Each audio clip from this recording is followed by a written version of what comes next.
Bonjour à tous, que Dieu vous bénisse, que Dieu vous fasse du bien. Père éternel, mon Dieu, nous sommes ici devant toi, nous voudrions te servir, nous voudrions être agréables à tes yeux et nous voudrions que nos paroles, que nos comportements, que nos pensées soient conformes avec ta parole. Nous allons voir aujourd'hui que sauver une fois ne veut pas dire sauver tout le temps.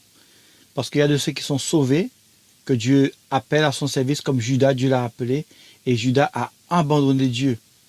Donc sauver une fois ne veut pas dire sauver toujours. Nous devrions rester et demeurer fermes chaque jour. Chaque jour. Gloire à Dieu. Et nous examiner pour voir si nous sommes toujours dans la volonté de Dieu. Et pour le faire, eh bien, il faut la parole de Dieu. Dans l'évangile de Jean, chapitre 3, verset 34, Jésus dit, « Celui que Dieu a envoyé annonce les paroles de Dieu, car Dieu ne lui donne pas l'esprit par mesure. » Donc nous voyons, celui que Dieu a envoyé, c'est déjà un point, Dieu l'a envoyé. Donc il doit obéir. C'est pas de dire Dieu m'a envoyé et puis tu restes là, tu ne vas pas. Il faut que tu ailles là où Dieu t'a envoyé. Ça c'est une chose. Ensuite, il a dit, il annonce les paroles de Dieu. Donc quand Dieu t'a envoyé, tu as obéi, ce n'est pas tout. Pas parce que tu as obéi que c'est bon, tu es dans la volonté de Dieu. Tu n'es pas encore dans la volonté de Dieu tant que tu n'as pas annoncé les paroles de Dieu. Donc il faut aller, ça c'est une obéissance. Deuxièmement, il faut annoncer. Et ça c'est une deuxième obéissance. Il faut le faire. Il ne faut pas faire à moitié. Il ne faudrait pas faire à moitié ce que Dieu nous demande de faire. Parce que Dieu ne lui donne pas l'esprit par mesure.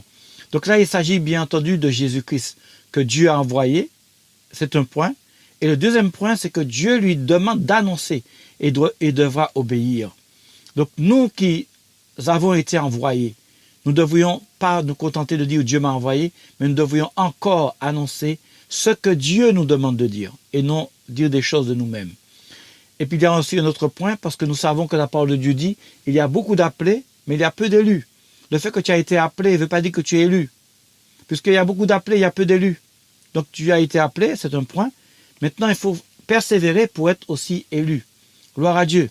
Que Dieu nous bénisse. Nous tous, chrétiens qui voudrions avoir la vie éternelle, que Dieu nous bénisse. Que Dieu nous bénisse au nom de Jésus-Christ.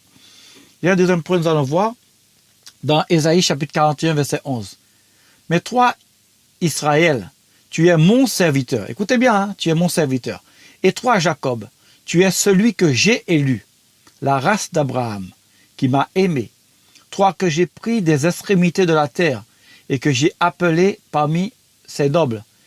Et à qui j'ai dit, tu es mon serviteur. Je t'ai choisi, je ne te rejette pas. » Après, nous voyons, il y en a qui sont tombés dans le désert, il y en a qui sont morts, et pourtant Dieu dit qu'il les a choisis. Comment Dieu dit, je t'ai choisi, je ne te rejette pas, et pourquoi ils tombent dans le désert? Mais c'est à cause de leur désobéissance. Nous voyons cela dans Hébreu. Voilà, c'est un point. Donc, Dieu dit, je t'ai choisi, je ne te rejette pas. Et pourquoi ils sont tombés? Parce que c'est eux qui ont abandonné Dieu. C'est eux qui n'ont plus choisi Dieu. Le fait que Dieu t'a choisi, tu dois aussi le choisir. Et si tu ne le choisis pas, tu choisis quelqu'un d'autre, la parole de Dieu demeure pour toi sans valeur, même si c'est Dieu même qui dit qu'il t'a choisi. Si Dieu te choisit et que toi tu refuses d'accepter ce choix, et que toi tu dis, Seigneur, tu me choisis si tu veux, mais moi c'est pas toi que je choisis le péché, je choisis l'adultère, je choisis la masturbation, je choisis le vol, je choisis la drogue, je choisis de vivre de n'importe quelle manière, une vie qui ne sanctifie pas Dieu, avec un langage qui ne glorifie pas Dieu, avec des injures, eh bien, cette parole n'est plus valable pour toi, même si Dieu t'a choisi. Même si Dieu t'a choisi, parce que là, ce n'est pas Dieu qui t'a rejeté, c'est toi qui as rejeté Dieu. Voilà. Il y a un deuxième point, nous voyons, parce que dans Ésaïe 41, verset 8, nous voyons que Dieu t'a choisi, mais le verset 11, il dit, « Voici tous ceux qui sont indignés contre toi, seront honteux et confus, ils seront réduits à néant, et les hommes qui ont querelle avec toi périront, parce que Dieu il t'a choisi. Tu les chercheras et tu ne les trouveras plus, ceux qui te suscitent querelle et ceux qui te font la guerre seront réduits à néant et seront comme quelque chose qui n'existe plus, car je suis Yahweh, ton Dieu, qui soutient ta main droite et te dit, ne crains rien, c'est moi qui te secours, n'aie pas peur, toi vermisseau de Jacob, et vous, hommes d'Israël, je viens à ton secours, dit Yahweh, le Saint d'Israël est ton Rédempteur. Vous voyez, c'est une promesse que Dieu fait. On aurait pu dire, vous savez, quand nous lisons cela, que Dieu l'a fait, mais sans condition. Ça veut dire que maintenant on peut vivre dans le péché, on peut faire ce qu'on veut. Dieu nous a choisis, c'est tout, il nous aime. Vous voyez? Donc, la parole de Dieu comme ça, là, c'est une connaissance. Ça peut être très dangereuse. Il faut la doctrine. Il faut l'intégralité de la parole de Dieu qui se confirme pour ne pas avoir de confusion et être dans l'assurance et dans la conviction à savoir qui nous sommes, ce que nous sommes, où nous allons. Est-ce que nous allons au ciel? Est-ce que nous allons en enfer? Dans Hébreux chapitre 13, il nous est dit que votre douceur soit sans avarice. Hébreux chapitre 13, verset 5. Que votre conduite soit sans avarice, étant content de ce que vous avez présentement. Car lui-même a dit, je ne te délaisserai pas, je ne t'abandonnerai pas. Mais avant de dire je ne te délaisserai pas, je t'abandonnerai pas, il dit il faudrait que votre conduite soit sans avarice. Donc si on prend la moitié du verset et qu'on efface et qu'on gomme dans la Bible, ou encore qu'on efface avec un feutre, je ne sais pas avec quoi, on l'efface.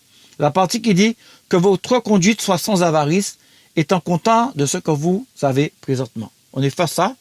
On garde seulement la partie qui dit, car lui-même a dit, je ne te délaisserai pas, je ne t'abandonnerai pas. Eh bien, mes amis, cette partie-là confirme ce que nous avons lu dans Ésaïe 41. Voilà. Qui dit que tous ceux qui te feront la guerre, ils ne vont pas te vaincre. Tous ceux qui seront contre toi, eh bien, ils seront réduits à néant. Voilà, n'aie pas peur, toi, vermisseau de Jacob. Je viens à ton secours, dit le Saint d'Israël, ton Rédempteur. Je ne t'abandonnerai point, je ne te délaisserai point. C'est un danger parce que on a effacé une partie de la Bible qui montre la condition pour que Dieu ne puisse pas t'abandonner. C'est quoi cette condition-là? Eh bien, dans Hébreux chapitre 13, verset 5, il est dit que votre conduite soit sans avarice, étant content de ce que vous avez présentement.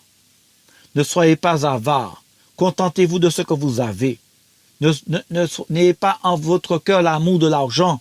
Parce que si je ne vous dis pas ces choses, je risque de vous donner un mauvais message qui contredira la parole de Dieu et qui donnera gloire au diable. Je n'ai pas le droit de le faire, ni pour vous, ni pour moi.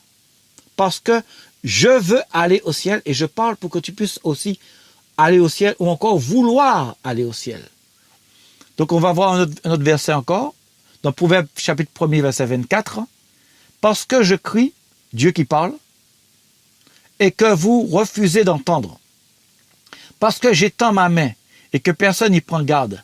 Et parce que vous rejetez tout mon conseil et que vous n'avez pas accepté que je vous reprenne, moi aussi, vous voyez, ça va changer là.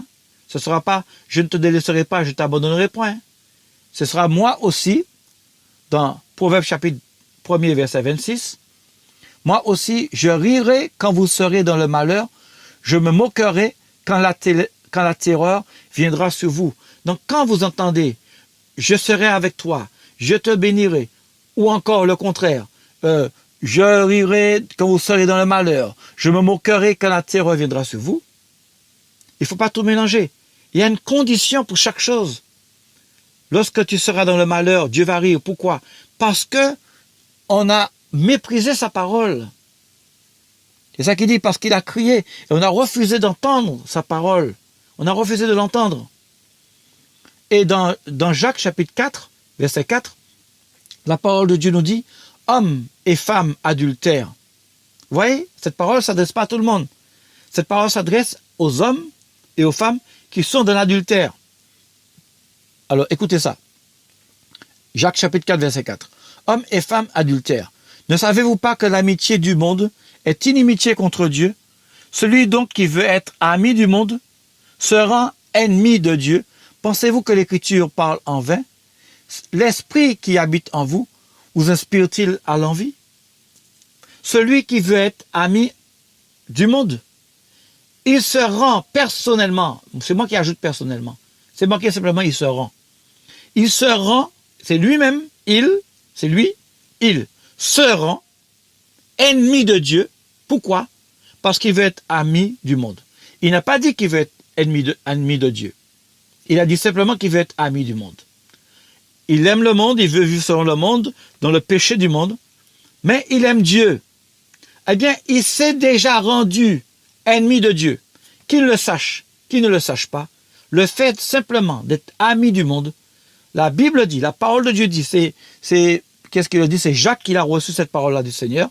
Il dit qu'il se rend ennemi du monde. Tout en étant chrétien, tout en ayant une Bible, tout en ayant une cravate et une veste et en se disant pasteur. Il s'est rendu ennemi de Dieu. C'est écrit clairement, mes amis. Se rend ennemi de Dieu. Pourquoi? Parce qu'il veut être ami du monde.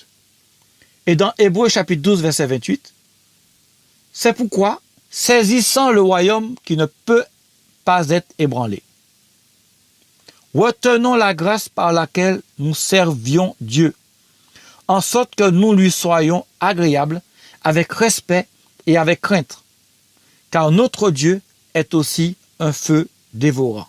Notre Dieu,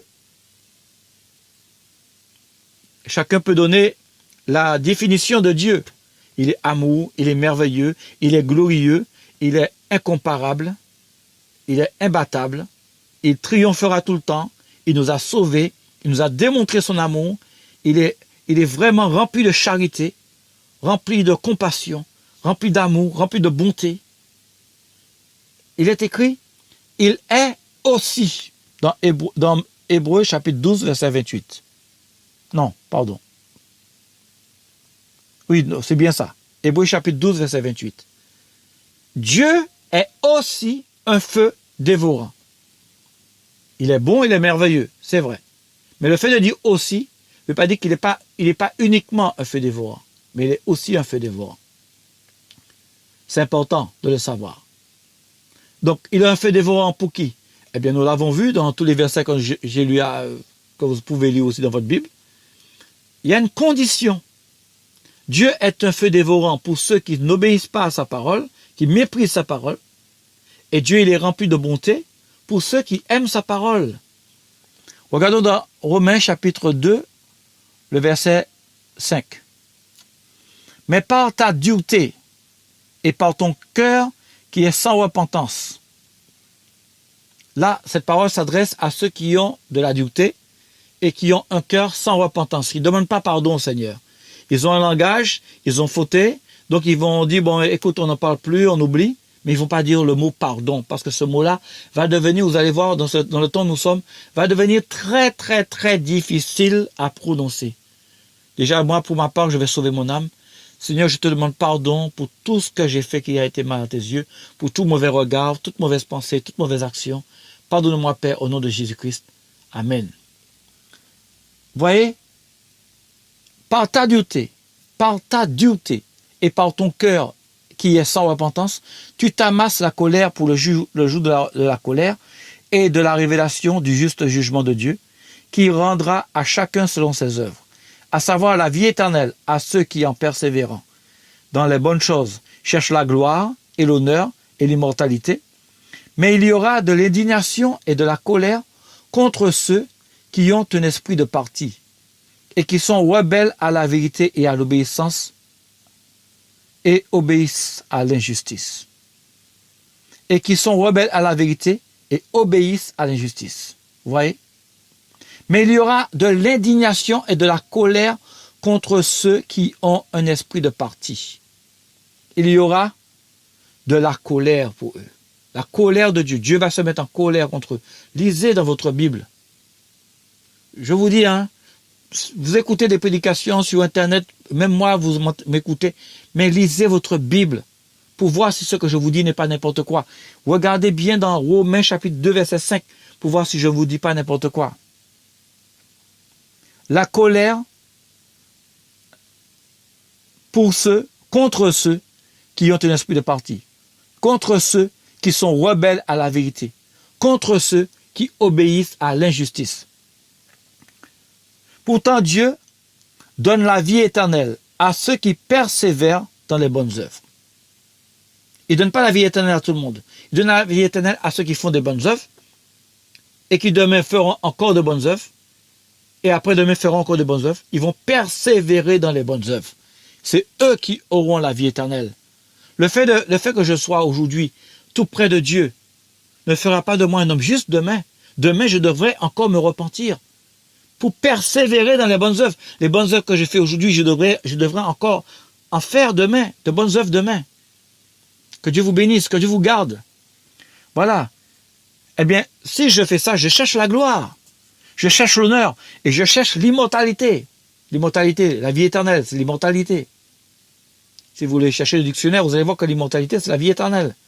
Je cherche la vie éternelle parce que je fais de bonnes œuvres, je persévère dedans. Et je t'encourage aussi à le faire. Des bonnes œuvres, ne fais rien de mal, ne dis rien de mal, n'insulte personne, n'injurie personne, n'aie de mauvaises pensées pour personne. Aie que de l'amour. Vaut mieux pleurer que d'insulter quelqu'un. Vaut mieux pleurer que de frapper quelqu'un. Vaut mieux pleurer que d'avoir une mauvaise pensée pour quelqu'un. Il faut pardonner. Il faut remplir d'amour. Aime encore, aime encore. C'est ton sauveur qui est comme ça. Il a souffert. Il a souffert. Moi, je veux me sentir encouragé par la parole de Dieu et par ceux qui aiment la parole de Dieu. Mais je ne veux pas mettre ma confiance dans l'homme, ni même en moi-même, parce que je peux faillir demain. Demain, il faudrait que je me fortifie, que je retourne à la parole de Dieu pour l'obéir. Dans 2 Pierre chapitre 3, verset 9, « Le Seigneur ne tarde pas à l'exécution de sa promesse, comme quelques-uns croient qu'il y a du retard, mais il est patient envers nous, ne voulant qu'aucun périsse, mais que tous parviennent à la repentance. » Parce que la repentance, nous l'avons vu, que ceux qui persévèrent dans les bonnes œuvres, ceux qui persévèrent dans la repentance, eh bien, ils cherchent la gloire, ils cherchent l'honneur et l'immortalité. Mais celui qui ne cherche pas la repentance, celui qui reste son cœur dur, Romains 2, verset 5, son cœur est toujours dur et qui ne se repent pas, eh bien, il s'amasse à colère pour le jour de la colère, le jour où Jésus va revenir, le jour de la révélation du juste jugement de Dieu, qui rendra à chacun selon ses œuvres. Ce que tu fais aujourd'hui te donnera ce que tu devras recevoir demain.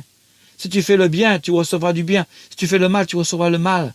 Alors je t'encourage à faire le bien. Même si tu es insulté, fais le bien. Même si tu es outragé, fais le bien. Si quelqu'un vient vers toi avec des paroles flatteuses, tu sais, tu es gentil, tu es bien, tu es une chrétienne, accepte pas ces genres de paroles. Examine-toi toi-même. Ne laisse pas les autres t'examiner. Tu connais ta vie, examine-toi toi-même pour voir si tu es avec Dieu. Aujourd'hui, dans la plupart des églises, il y a beaucoup de pasteurs qui sont remplis d'hypocrisie. Il y a beaucoup de pasteurs qui sont dans l'adultère. Il y a beaucoup de pasteurs qui sont dans le péché. Et toi-même, tu le vois et tu vas te taire, tu vas rien dire. Non, garde la foi en Jésus. Garde la parole de Dieu dans ton cœur et mets-la en pratique pour ton âme. Que Dieu te bénisse. Que Dieu, toi qui m'écoutes, que Dieu te bénisse. Et vous tous qui m'écoutez, que Dieu vous bénisse chacun. Moi, je veux que Dieu me bénisse. Ma bénédiction, c'est la vie éternelle. Qu'importe ce qui m'arrive sur cette terre, le plus important, c'est que quand Jésus revienne, que je puisse aller avec lui dans le royaume. Et que Dieu vous l'accorde aussi à condition que vous persévérez. Alors, c'est dur, c'est vrai, c'est dur, mais je te dis une chose, persévère, n'abandonne pas. Gloire à Dieu. Amen.